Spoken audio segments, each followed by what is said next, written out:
സാമ്പത്തിക ക്രമക്കേട് കേസിൽ വിജിലൻസ് അന്വേഷണം നേരിടുന്ന VFPCKയിലെ ഉദ്യോഗസ്ഥർക്കെതിരെ കൃഷിമന്ത്രി അച്ചടക്ക നടപടിക്ക് ശുപാർശ ചെയ്തതിന് പിന്നാലെ മന്ത്രി പി പ്രസാദിനെതിരെ AITUC നേതാവിന്റെ രൂക്ഷ വിമർശനം.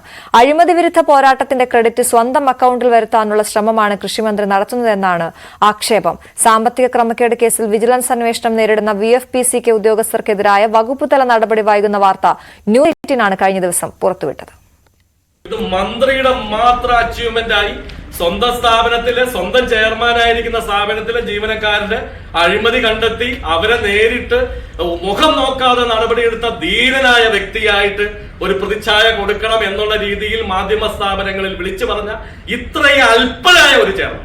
AITUC സംസ്ഥാന കമ്മിറ്റി അംഗവും VFPCKയിലെ ഡെപ്യൂട്ടി മാനേജറുമായ ജോജി കെ മാത്യൂസ് കൃഷിമന്ത്രി പി പ്രസാദിനെതിരെ ആഴ്ചകൾക്ക് മുമ്പ് നടത്തിയ രൂക്ഷ വിമർശനമാണിത്. VFPCK സ്റ്റാഫ് അസോസിയേഷൻ AITUCയുടെ ജനറൽ സെക്രട്ടറി കൂടിയാണ് ജോജി കെ മാത്യൂസ്. ഇവിടെ IRGയിൽ ഇരുന്നുകൊണ്ട് എനിക്ക് കഷ്ടപ്പാടുകൾ മാത്രമേ ഉള്ളൂ. അല്ലെങ്കിൽ ഈ ഇരിക്കുന്ന സുനിലില്ലാതെ പറഞ്ഞിരിക്കുന്ന ആളുകളെ പറഞ്ഞാലോ കഷ്ടപ്പാടുകളല്ലാതെ അതിനപ്പുറത്തേക്കും എനിക്കൊന്നും നേടാനൊന്നുമില്ല. കാരണം പറഞ്ഞാൽ ഇത്രയും കാലത്ത് വീട്ടിൽ നിന്ന് എണീറ്റ് വരണം, വൈകുന്നേരം പോകണം, ഇതൊന്നും അത്ര കെട്ടിപ്പിടിച്ചിരിക്കുന്ന പോസ്റ്റ് അല്ല. ഞാൻ ഇനി അതിനകത്ത് അധികം കാലം ഇരിക്കാനും ആഗ്രഹിക്കുന്നില്ല, നടപടി ഉണ്ടായാലോ ഇല്ലെങ്കിലും. തൃശൂർ തൊട്ടിപ്പാളിലെ സ്വാശ്രയ കർഷക സമിതിയുടെ പേരിൽ വ്യാജ വൗച്ചറുകളും ബില്ലുകളും ഉണ്ടാക്കി vegetable and fruit promotion council കേരളയുടെ ഉദ്യോഗസ്ഥർ സാമ്പത്തിക തട്ടിപ്പ് നടത്തിയെന്നായിരുന്നു വിജിലൻസ് അന്വേഷണത്തിലെ കണ്ടെത്തൽ. FIR രജിസ്റ്റർ ചെയ്ത വിജിലൻസ് അന്വേഷണം ആരംഭിച്ചതിന് പിന്നാലെ ആരോപണ വിധേയരായ ഉദ്യോഗസ്ഥർക്കെതിരെ വകുപ്പുതല നടപടിക്ക് കൃഷിമന്ത്രി ശുപാർശ ചെയ്തിരുന്നു.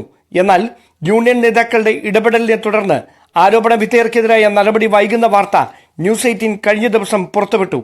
ഇതിന് പിന്നാലെയാണ് തൃശൂർ ജില്ലാ VFPCK ഡെപ്യൂട്ടി മാനേജരെ സർവീസിൽ നിന്ന് സസ്പെൻഡ് ചെയ്തത്.